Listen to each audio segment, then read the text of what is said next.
అదే సార్ ఏంటి గవర్నమెంట్స్ వద్దన్నారండి అది పెద్ద వార్త అయ్యాది. నేను ప్రోటోకాల్ కావాలని అనుకుంటారు చాలా మంది ఎమ్మెల్యేలు. నేను ప్రోటోకాల్ ఉండాలని కన్నా సింపుల్గా ఉండాలనేది నా అభిమతం.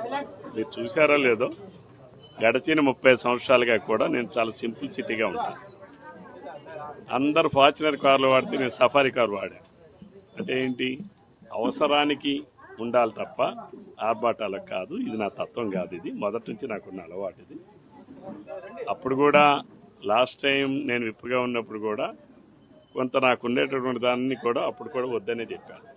ఎందుకనంటే ప్రజలతో కలిసి ఉండడం వేరు, కొన్ని అడ్డగోడలుగా ఉంటాయి ఈ సెక్యూరిటీస్ ఇవన్నీ కూడా.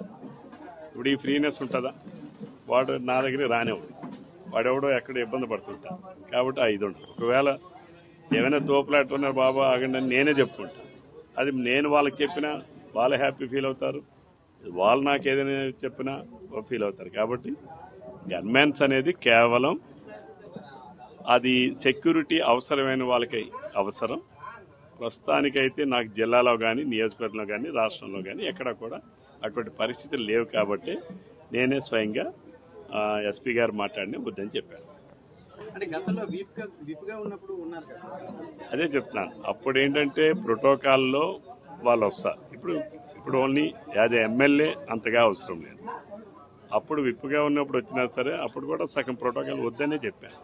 కొంతమంది తగ్గించా. అప్పుడు కూడా నలుగురు ఉంటే నలుగురు వద్దు, ఇద్దరే చాలు అని చెప్పి ఆ రకంగా కూడా అప్పుడు అవాయిడ్ చేయలేకపోయాను. అప్పటికి నేను చెప్పినా సరే అధికారులు అట్లీస్ట్ ఒకటైనా ఉండాలని అప్పుడు బలవంతం చేశారు.